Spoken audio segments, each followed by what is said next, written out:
এই যে দেখুন হলুদের গুঁড়া, এই যে হলুদের গুঁড়া আমার এইটাই আছে, ডিটারজেন্ট পাউডার, যে কোনো ডিটারজেন্ট পাউডার, আর এই যে হচ্ছে শ্যাম্পু। তো আমি এই তিনটা দিয়ে বানিয়ে ফেলবো জৈব বালাইনাশক যাকে বলে। দেখুন, তাহলে প্রথমে আমি একটু এরকম 1 চামচ পরিমাণ হলুদ এর মধ্যে নিয়ে নেব।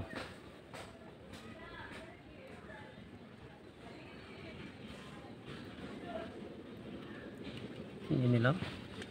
এরপরে আমি এই যে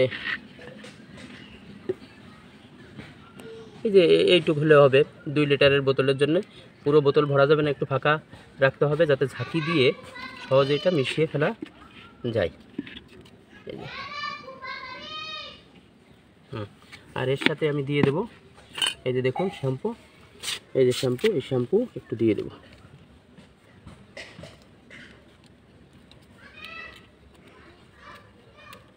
তাহলে এখন এই যে মুখটা আমি লাগিয়ে দেব।